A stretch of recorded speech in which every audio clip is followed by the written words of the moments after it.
Hello बच्चों, કેમ છો? જય સ્વામિનારાયણ. લાસ્ટ લેક્ચરની અંદર તમે હાઇઝનબર્ગનો અનિશ્ચિતતાનો સિદ્ધાંત શીખી ગયા, એના એક્ઝામ્પલ પણ જોયેલા. હવે આપણે આગળ થોડુંક વધીએ તો પરમાણુનો ક્વોન્ટમ યાંત્રિકી નમૂનો. આ પરમાણુનો ક્વોન્ટમ યાંત્રિકી નમૂનો આમ જોઈએ ને તો તમારે નીટ માટે, જી માટે કે સ્કૂલની એક્ઝામ માટે ક્યાંય ઉપયોગી નથી. ક્યાંક સ્કૂલવાળા હોય કે ચલો આ થોડું વિચિત્ર માયા જેવું છે પણ પૂછાય જ નહીં. આજ દિન સુધી ક્યાંય પૂછાયું નથી. કારણ કે પરમાણુના ક્વોન્ટમ યાંત્રિકી નમૂનાને સમજવા માટે ખૂબ જ ઊંચા લેવલનું મેથેમેટિક્સ જોઈએ. ગણિત ખૂબ જ ઊંચું હોવું જોઈએ અને એ ઊંચું ગણિત હજી તમે ભણ્યા જ નથી. બરાબર, નીટવાળા હોય તો એમને તો પલ્લી જ ના પડે, સંકલન ને વિકલન ને એ બધું. બરાબર, એટલે અહીંયા જે છે ખાલી સમજી લેવાનું છે, બધું એ મગજ ઉપર લોડ નથી લેવાનો કે આ બહુ ખબર પડી નહીં. પણ શક્ય હોય એટલું આને વધુ સારી રીતે હું આને સમજાવવાનો પ્રયત્ન કરીશ. બરાબર, આપણે ક્યાંય મેથેમેટિક્સનો યુઝ નહીં કરીએ, જ્યાં ઇક્વેશન આવશે ત્યાં આપણે એક્સેપ્ટ કરી લઈશું ભાઈ આનું આવું છે.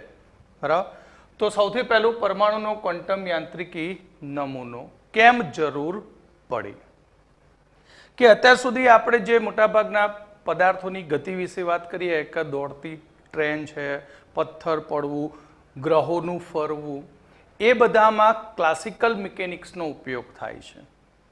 એટલે કે ત્યાં ચિર સંમત યંત્રશાસ્ત્રનો ઉપયોગ થાય. અને આ ક્લાસિકલ મિકેનિક્સની અંદર ન્યૂટનના નિયમનો ઉપયોગ કરેલો છે. હવે જાણો છો ન્યૂટનનો નિયમનો ઉપયોગ કરે તો ન્યૂટનના માથામાં સફરજન પડ્યું ત્યારથી નિયમો વળગી પડ્યા, એના 5, 2, 3, 1, 2, 3 એ રીતે નિયમો. તો ન્યૂટનના નિયમો એ સ્થૂળ પદાર્થ માટે લાગુ પડે, જેમ કે પથ્થરનું પડવું, ગ્રહોનું ફરવું, એ ક્લાસિકલ મિકેનિક્સની અંદર આવે. પણ સૂક્ષ્મ કણો જેવા કે ઇલેક્ટ્રોન, પરમાણુ, અણુ જેવા ગતિશીલ સૂક્ષ્મ કણો માટે ક્લાસિકલ મિકેનિક્સ ક્યાંય ઉપયોગી બનતું નથી.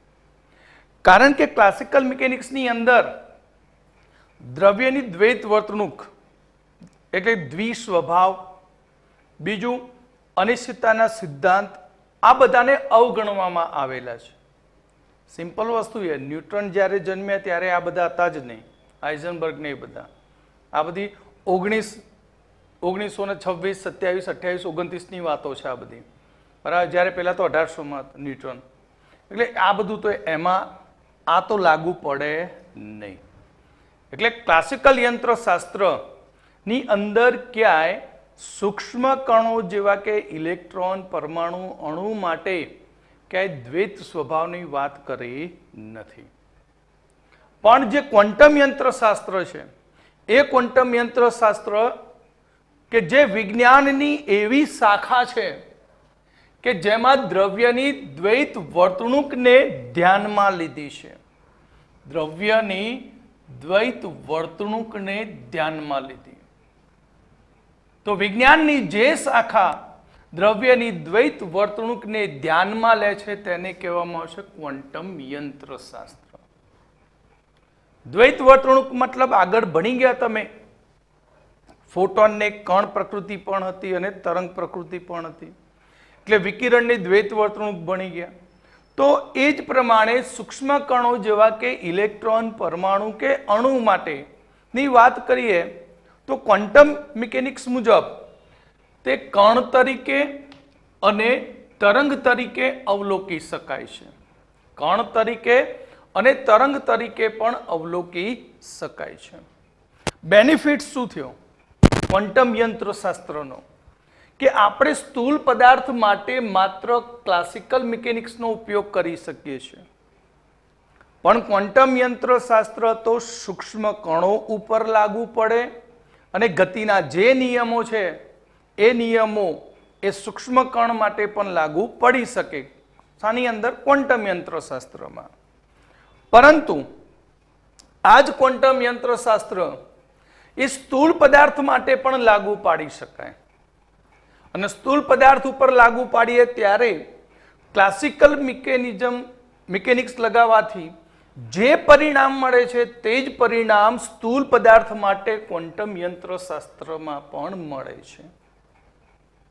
આ ક્વોન્ટમ યંત્રશાસ્ત્રનું જે ડેવલપમેન્ટ છે, વિકાસ છે, એનો શ્રેય બે વૈજ્ઞાનિકના ફાળે જાય. એક હાઇઝનબર્ગ એટલે વર્નર હાઇઝનબર્ગ અને બીજો છે ઇરવિન શ્રોડિંજર.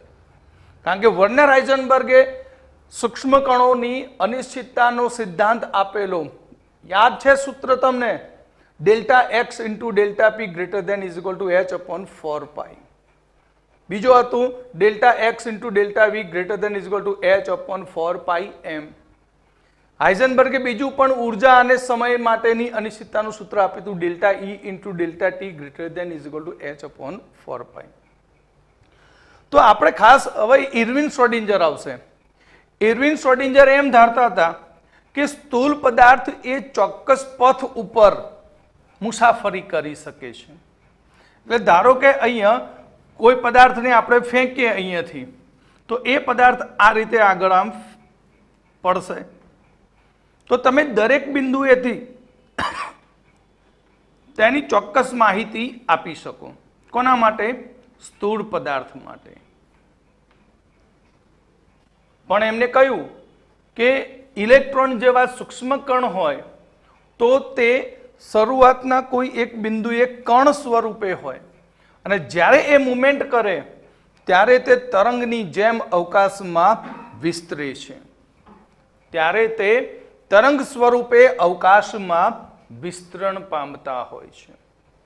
એટલે ઇરવિન શ્રોડિંજરે તરંગ માટેની કેટલીક ગાણિતિક ક્રિયાઓ કરી અને એ ગાણિતિક ક્રિયાઓ પરથી તેમને એક તરંગ વિધેય આપી દીધું કે આ કણ જે છે એ કયા કોન્સેપ્ટને અનુસરે?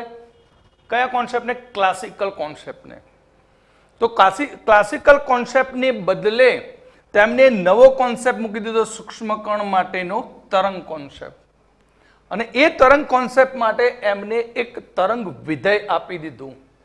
બરાબર? અને એ તરંગ વિધેય હતું સાઈ, જે હવે આપણે આગળ જોઈશું.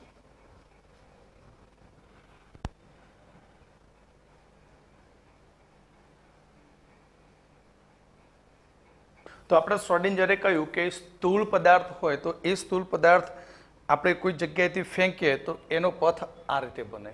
એટલે એની મુસાફરીનો પથ કેવો હોય? નિશ્ચિત હોય. પણ જ્યારે તરંગ વિષયની વાત કરતા હોય તો તરંગ હોય તો એનો પથ કોઈ નિશ્ચિત હોય નહીં.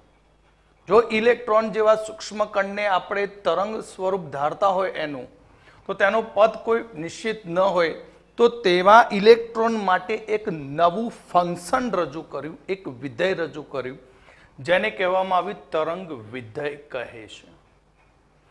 આ તરંગ વિધેયને સાઈ વડે દર્શાવાય છે. એટલે એને પી સાયલેન્ટ છે, PSI, સાઈ. બરાબર? આ ત્રિશુળ નથી, પણ શું છે? એક ઇલેક્ટ્રોનને તરંગ સ્વરૂપે રજૂ કરવા માટેની એક રીત છે. આના વિશે આપણે હજી હમણાં ડીપમાં જોઈશું. તો અહીં શ્રોડિંજર નામના વૈજ્ઞાનિકે પરમાણુ કે અણુ જેવી પ્રણાલી કે જેની ઉર્જા સમય સાથે બદલાતી નથી, તેમના માટે શ્રોડિંજર નામના વૈજ્ઞાનિકે એક સમીકરણ આપ્યું, H psi બરાબર E psi. H psi બરાબર E psi. H ઉપર આ નિશાની છે એ સદિશની છે, તો એને હેમિલ્ટોનિયન કારક કહેવામાં આવે છે. આ ઇક્વેશન સમજવા માટે તમારે ખૂબ જ ઉચ્ચ કક્ષાનું ગાણિતિક જ્ઞાન હોવું જોઈએ. પણ આ વસ્તુ ફિઝિક્સ માટે છે, કેમેસ્ટ્રીમાં અહીંયા મૂકી દીધું છે. તો આપણા જોડે તો એટલું ઉચ્ચ કક્ષાનું કેમેસ્ટ્રીના તત્વજ્ઞાનીઓ જોડે તો હોય નહીં.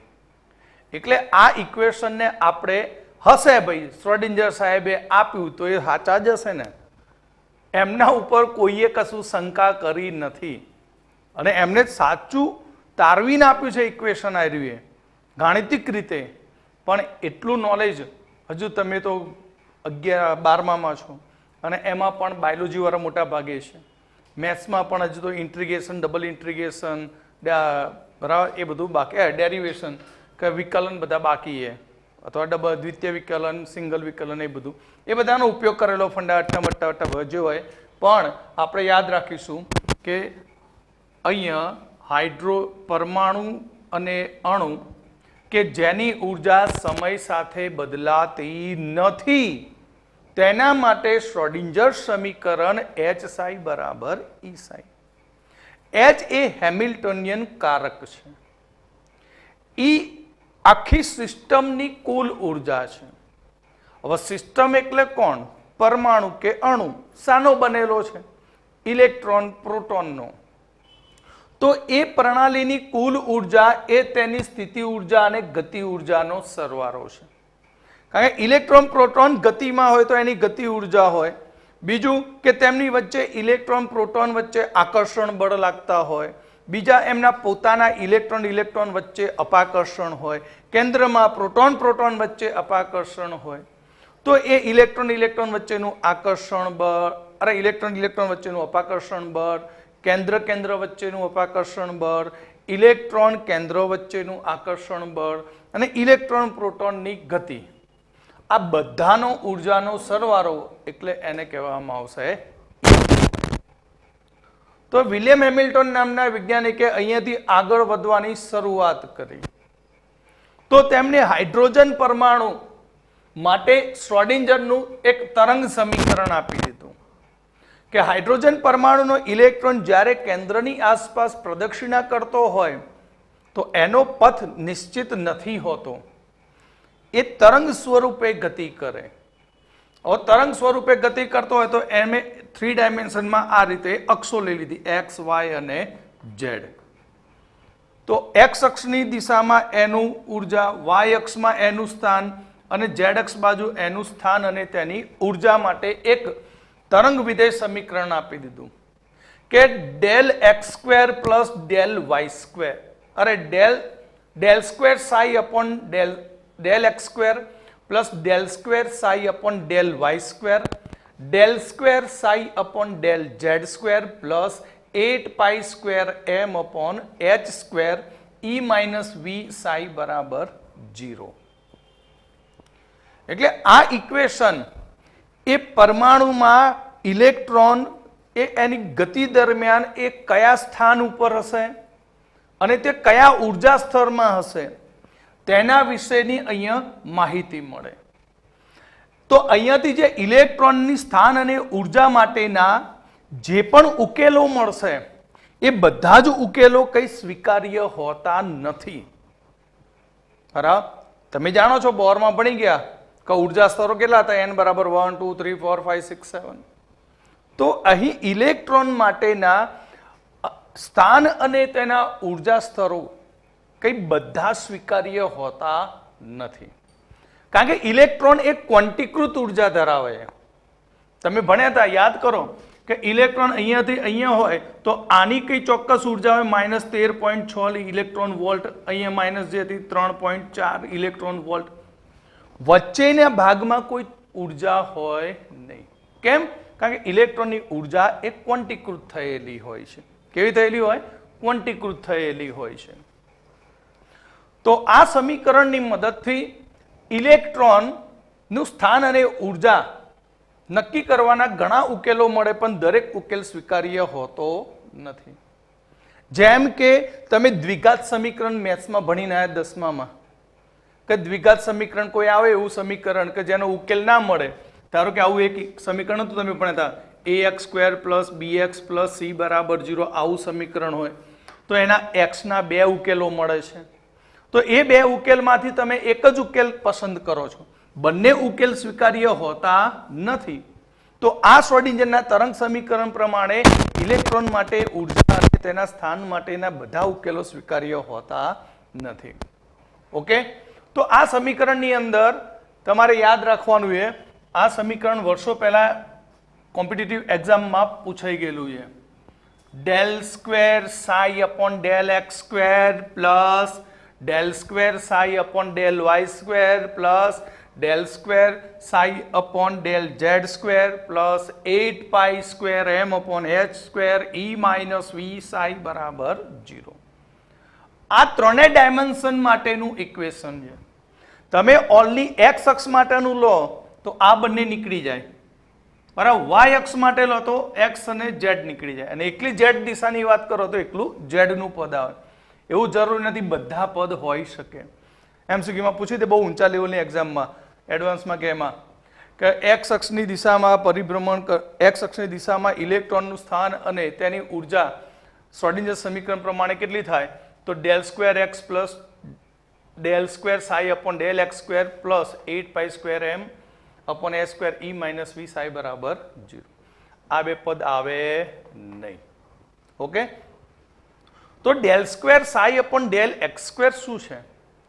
એ સાઈ પર કરવામાં આવતી એક દ્વિતીયક વિકલન નામની ગાણિતિક ક્રિયા છે. દ્વિતીયક વિકલનની શું? એક ગાણિતિક ક્રિયા છે. એક્સ વાય ઝેડ શું બતાવે? ઇલેક્ટ્રોનનું સ્થાન દર્શાવતા કાર્ટેશિયન યામ છે. એમ એટલે ઇલેક્ટ્રોનનું દર, એચ પ્લાન્ક અચળાંક, ઈ એટલે ઇલેક્ટ્રોન પ્રોટોન પ્રણાલીની કુલ ઉર્જા, જે મેં હમણાં જ અહીંયા વાત કરી હતી. ઇલેક્ટ્રોન પ્રોટોન પ્રણાલીની કુલ ઉર્જા કઈ? કેન્દ્ર ઇલેક્ટ્રોન આકર્ષણ, ઇલેક્ટ્રોન ઇલેક્ટ્રોન અપાકર્ષણ, કેન્દ્ર કેન્દ્ર અપાકર્ષણની કુલ ઉર્જા. વી સ્થિતિ ઉર્જા છે, પોટેન્શિયલ એનર્જી. અને સાઈ એ તરંગ વિધેય છે. સાઈ શું છે? તરંગ વિધેય છે. તો વિદ્યાર્થીઓ આ ખાસ યાદ રાખજો. ડેલને આ રીતે પણ દર્શાવાયો, આ રીતે પણ દર્શાવાય. આ પણ ડેલ છે, del square psi upon del x square. આ રીતે પણ ક્યાંક ઇક્વેશન હોય તો ગભરાવવું નહીં, બરાબર. ડી ના વંચાય, આને ડી વંચાય નહીં, ડિફરન્ટ બતાવે, તફાવત છે. ઓકે, તો હવે આગળ આપણે તરંગ વિધેય સાઈ વિશે જોઈશું.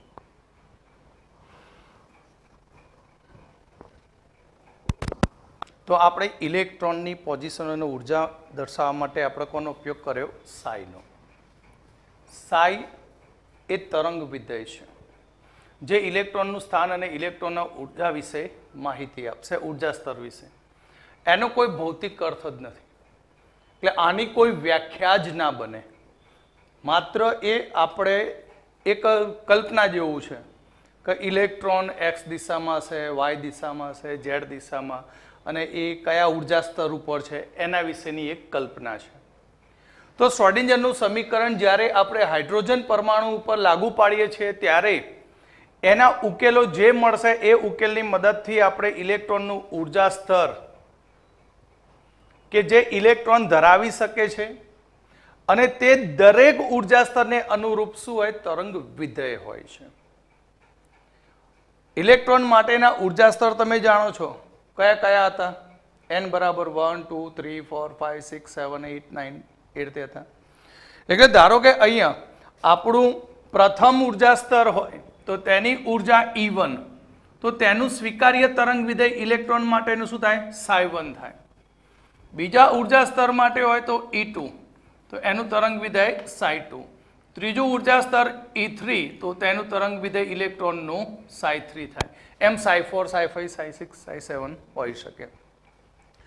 તો અહીંયા જે ઉકેલો મળે એ મેં પહેલા કહ્યું કે ઇલેક્ટ્રોન માટેના બધા ઉકેલો સ્વીકાર્ય હોતા નથી. ધારો કે psi1, psi2 ઉકેલ સ્વીકાર્ય છે, psi3 ઉકેલ સ્વીકાર્ય નથી. એ જ પ્રમાણે E4 માટે psi4 છે તરંગ વિધેય, આ ઉકેલ સ્વીકાર્ય છે, પણ આ ઉકેલ સ્વીકાર્ય બનતો નથી. એટલે ઇલેક્ટ્રોનની ઉર્જા સતત નથી હોતી. ઇલેક્ટ્રોનની ઉર્જા એ ચોક્કસ જ હોય, કારણ કે ઇલેક્ટ્રોન એ ક્વોન્ટીકૃત થયેલો હોય છે. ઇલેક્ટ્રોનના ઉર્જા સ્તરો કેવાય? ક્વોન્ટીકૃત. એટલે આની કોઈ ચોક્કસ ઉર્જા હોય તો આની પણ ચોક્કસ ઉર્જા જ હોય, કઈ એવરેજ હોય નહીં. ફિક્સ દરેક ઉર્જા સ્તર માટેની ઉર્જા એ ચોક્કસ જ હોય ઇલેક્ટ્રોન માટે. તો ઇલેક્ટ્રોનનું આ ઉર્જા સ્તર E1, E2, E3, E4 અને તેને અનુરૂપ તરંગ વિધેય psi1, psi2, psi3, psi4 મળે છે. તો આ તરંગ વિધેયોની લાક્ષણિકતા દર્શાવવા માટે 3 ક્વોન્ટમાંક જરૂર પડે. સાઈને દર્શાવવા માટે કેટલા ક્વોન્ટમાંક? 3. મુખ્ય ક્વોન્ટમાંક n, ગૌણ ક્વોન્ટમાંક l અને ચુંબકીય ક્વોન્ટમાંક ml ની જરૂર પડે. એટલે ધારો કે કોઈ ઇલેક્ટ્રોન માટે લખી દે તો કોઈ ઇલેક્ટ્રોન માટેનું તરંગ વિધેય શું લખાય? તો કોઈ પણ ઇલેક્ટ્રોન માટેનું તરંગ વિધેય એક જ ઇલેક્ટ્રોન માટે બરાબર, એક જ ઇલેક્ટ્રોન માટેનું તરંગ વિધેય psi n, l અને ml વડે દર્શાવાય. આના ઉપરથી આપણને ઇલેક્ટ્રોન કયા ઉર્જા સ્તરમાં છે, કઈ કક્ષકમાં છે, બરાબર, એ બધા વિશે માહિતી મળી જાય. ધારો કે મેં અહીંયા લખ્યું કે psi 410 એમસીક્યુમાં પૂછે psi 140 માં n નું મૂલ્ય કેટલું? તો n થાય 4, l થાય 1 અને ml થાય 0 થાય. તો હાઇડ્રોજન પરમાણુ અને હાઇડ્રોજન પરમાણુના જેવી સ્પીસીજો કે જે એક જ ઇલેક્ટ્રોન હોય તો તેના તરંગ વિધેયને કહેવામાં આવે છે પરમાણવીય કક્ષક કહેવાય. એક જ ઇલેક્ટ્રોન માટેનો આ જે સેટ આખો સૂચવશે એ આખા સેટના તરંગ વિધેયને કહેવામાં આવશે પરમાણવીય કક્ષક. એટલે આ એક ઇલેક્ટ્રોન ધરાવતી સ્પીસીઝને લાગુ પડતા તરંગ વિધેયને કહેવામાં આવશે એક ઇલેક્ટ્રોન પદ્ધતિ કહેવામાં આવે છે. psi વાપરવા માટેની કેટલીક કન્ડિશનો છે, શરતો છે, અને એ શું એની શરતો શું છે એ હવે આપણે જોઈશું.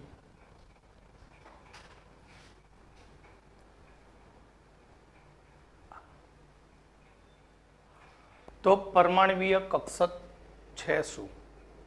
પરમાણવીય કક્ષક એટલે કે પરમાણુનો એવો વિસ્તાર કે જ્યાં ઇલેક્ટ્રોન મળવાની સંભાવના 95% હોય એને કહેવાય પરમાણવીય કક્ષક કહેવામાં આવે છે.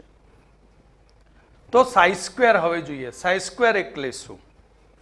સાઈ સ્ક્વેર એટલે પરમાણુનો એવો કોઈ ભાગ, કોઈ બિંદુ કે જ્યાં ઇલેક્ટ્રોન મળવાની સંભાવના સૌથી વધુ હોય.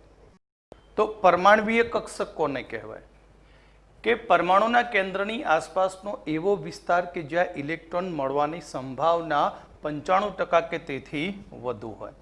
એટલે આ કેન્દ્ર છે, તો કેન્દ્રની આસપાસ આ રીતે ઇલેક્ટ્રોન મળવાની શું સૂચવતો હોય? સંભાવના. બરાબર. તો આ એરિયાને કહેવામાં આવશે પરમાણવીય કક્ષક કહેવાય. તો હવે સાઈ સ્ક્વેર શું છે? સાઈ સ્ક્વેર એટલે કોઈ પણ બિંદુએ ઇલેક્ટ્રોન મળવાની મહત્તમ સંભાવના, તો તે બિંદુ એ સાઈ સ્ક્વેરના સમપ્રમાણમાં હોય. એટલે ઇલેક્ટ્રોન મળવાની સંભાવના કે જ્યાં ઇલેક્ટ્રોન મળવાની સંભાવના સૌથી વધુ હોય તે એરિયામાં ઇલેક્ટ્રોનની ઘનતા પણ કેવી હોય? વધુ હોય. તો આવા પ્રતિ એકમ કદમાં ઇલેક્ટ્રોન મળવાની સંભાવના જેને કહેવામાં આવશે સાઈ સ્ક્વેર, એ પણ મોડમાં છે. શેમાં છે? મોડમાં. સાઈની કિંમત નેગેટિવ હોય પોઝિટિવ હોય, પણ સ્ક્વેર કરવાથી એની કિંમત કેવી થઈ જાય? પોઝિટિવ થાય. એટલે હંમેશા સાઈ સ્ક્વેરનું મૂલ્ય ધન હોય છે. હંમેશા સાઈ સ્ક્વેર નું મૂલ્ય ધન હોય, નેગેટિવ ક્યારે હોય નહીં. તો પ્રતિ એકમ કદમાં ઇલેક્ટ્રોન મળવાની સંભાવના કે છે. ધારો કે આ એક એરિયા છે, બરાબર, એક કદ લીધું. આ કદ 1, 2, 3, 4, 5, 6 આ રીતે આપણે કદ લીધા. તો પ્રતિ સેન્ટીમીટર 1 સેન્ટીમીટર ક્યુબમાં ઇલેક્ટ્રોનની સંભાવના ધારો કે સાઈ સ્ક્વેર બરાબર x છે. સાઈ સ્ક્વેર બરાબર શું છે? x. તો 10 સેન્ટીમીટર ક્યુબમાં ઇલેક્ટ્રોનની સંભાવના કેટલી થાય? 10x. કેમ? કારણ કે ઇલેક્ટ્રોન એક જ જગ્યાએ હોય. તો આપણે 10 કદમાં જો ઇલેક્ટ્રોન એક લેતા હોય તો ઇલેક્ટ્રોનની સંભાવના કેટલી થઈ જાય? 10x થાય. માટે v કદમાં ઇલેક્ટ્રોન મળવાની સંભાવના કેટલી? તો સાઈ સ્ક્વેર dv થઈ જાય. શું થઈ જાય? Sai square dv. ધારો કે x અંતરમાં ઇલેક્ટ્રોન મળવાની સંભાવના કે તો સાઈ સ્ક્વેર dx થાય. કોઈ ચોક્કસ ક્ષેત્રફળની અંદર ઇલેક્ટ્રોન મળવાની સંભાવના કે તો સાઈ સ્ક્વેર da થાય. તો સાઈ માટેની કેટલીક શરતો છે. સાઈનું મૂલ્ય એ સતત હોવું જોઈએ. સાઈનું મૂલ્ય અસતત હોવું જોઈએ નહીં, બદલાતું ના રહેવું જોઈએ. સતતપણે વધતું જાય અથવા તો સતત ઘટતું જવું જોઈએ. એટલે સાઈનું મૂલ્ય આ રીતે સતત વધતું જાય, પછી ઘટતું જાય, પછી ઘટતું જાય, પછી પાછું વધતું જાય. સાઈનું મૂલ્ય એક જ હોવું જોઈએ. જો સાઈનું મૂલ્ય એક જ હોય તો તમે એક ફિક્સ બાઉન્ડ્રી બાંધી શકો છો કે ધારો કે ઇન્ફિનિટિવ કદ માઇનસ ઇન્ફિનિટિવ કદથી પ્લસ ઇન્ફિનિટિવ કદમાં ઇલેક્ટ્રોન મળવાની સંભાવના કેટલી? તો માઇનસ ઇન્ફિનિટિવથી પ્લસ ઇન્ફિનિટિવ કદમાં ગમે ત્યાં જાઓ તમને એક ઇલેક્ટ્રોન તો મળે છે. માટે અહીંયા ઇન્ટિગ્રેશન માઇનસ ઇન્ફિનિટીથી plus infinity psi square DV નું મૂલ્ય હંમેશા કેટલું હોય? એક જ હોય. સાઈનું મૂલ્ય એ નિશ્ચિત જ હોવું જોઈએ. ફિક્સ બાઉન્ડ્રી જ બંધાય, ગમે તેમ મૂલ્ય લેવાય નહીં. તો અહીંયા આ આપણું સાઈ તરંગ વિધેય છે. આ પોઝિટિવ ભાગ હોય તો આ નેગેટિવ. એટલે આ શું બતાવે? પોઝિટિવ નેગેટિવ ચાર્જ નથી, એ ગર્ત અને શૃંગ છે તરંગના. પણ જ્યારે સ્ક્વેર કરીએ ત્યારે કોઈ એક જ કન્ડિશનમાં આવી જાય કે ધારો કે આ રીતે સાઈ સ્ક્વેર કરી દઈએ તો એનું તરંગ વિધેય આ રીતે બની જાય. બરાબર? એટલે આ વિસ્તાર એ ઇલેક્ટ્રોન મળવાની પૂરેપૂરી શું સૂચવશે? સંભાવના સૂચવે. અને એનું મૂલ્ય સ્ક્વેર કરવાથી કેવું થઈ જાય? પોઝિટિવ થઈ જાય. ઓકે.